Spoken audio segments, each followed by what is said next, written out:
I only went in to get my appendix removed. Routine, standard, a 2-day inconvenience at most. But when I woke up, something felt wrong. My body wasn't mine. It was heavier, altered. The nurse helping me change avoided my eyes. Then she whispered, almost trembling, "I'm so sorry. I didn't know he didn't tell you." "Tell me what?" I asked, my voice raw. She pulled the curtain shut, leaned close, and whispered the words that cracked my world open. "Your husband approved a second surgery, one you never consented to." The room tilted. The monitors beeped louder, like they were mocking me. I lay there, stitched together, trapped in a body I hadn't agreed to. Rage simmered, but I forced myself to breathe. Panic wouldn't save me. I remembered the way my husband kissed my forehead before the anesthesia took me under. The calm assurance in his voice, "Don't worry, I'll be here when you wake up." Now I knew what that meant. He hadn't stayed to protect me. He'd stayed to betray me. We met 6 years ago. He was charming then, full of certainty, the kind of man who seemed to have a plan for everything. I mistook control for love. I mistook obsession for care. He made decisions for me, what wine I liked, which dress suited me, which job was beneath me. At first I thought it was guidance. Later I realized it was ownership. But nothing compared to this. This wasn't guidance, it was invasion. When I was discharged, I pretended nothing had changed. I thanked him, smiled, leaned on his arm like the devoted wife he expected. I let him believe I was weak, recovering, dependent.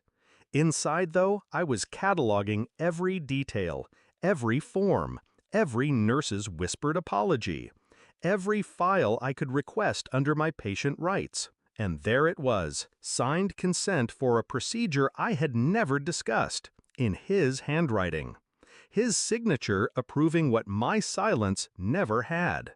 I didn't scream. I didn't confront him then. Instead, I planned. Step 1. Secure myself. I changed passwords, quietly opened a separate bank account, made copies of the medical documents. Step 2. Build the case. I recorded conversations, left my phone face down but on, capturing every time he referenced the necessary procedure as though he were doing me a favor. Step 3. Time the strike. The opportunity came 3 months later. His company hosted its annual gala. Black tie, champagne, investors watching his every move. He lived for that stage. I lived for the moment I'd take it from him. The night was perfect. He strutted across the ballroom, hand on my back, presenting me like property. He didn't notice the quiet men in suits standing near the entrance, or the reporter I'd slipped an envelope to. When the first flash went off, his smile faltered. When the second followed, he froze. And then the questions began. "Mr. Whitaker, did you coerce your wife into a medical procedure without her consent? Did you falsify hospital documents? Are you aware that what you did constitutes both medical fraud and spousal abuse?" His face drained. He stammered. I stood beside him, serene, the perfect picture of composure. "Everything is documented," I said softly, but loud enough for the cameras. "Every form, every recording, every word." I warned him I would never consent. He did it anyway. The room buzzed like a hive struck open. Investors whispered, phones lit up. His empire began to crumble before his eyes. He grabbed my arm, fingers digging in. "You'll regret this," he hissed.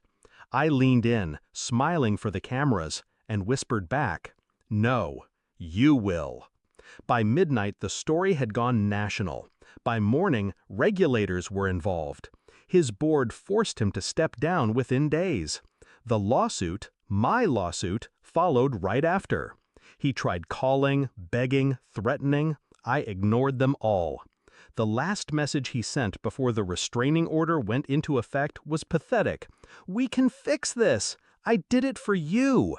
No, he did it for control. And now control was the one thing he'd never have again. Sometimes I think back to that nurse, her trembling voice, the weight of her words. "I didn't know he didn't tell you." She gave me the truth. My husband gave me the wound. And I gave him the ending he never saw coming. Revenge isn't always loud. Sometimes it's methodical, surgical, the way you dismantle a body, cut by cut, stitch by stitch, until nothing remains intact. He thought my silence was compliance, but silence was just preparation. Now, when I look in the mirror, I see the scars. They remind me of what was stolen, but they also remind me of what I took back. My body, my voice, my justice, and his downfall.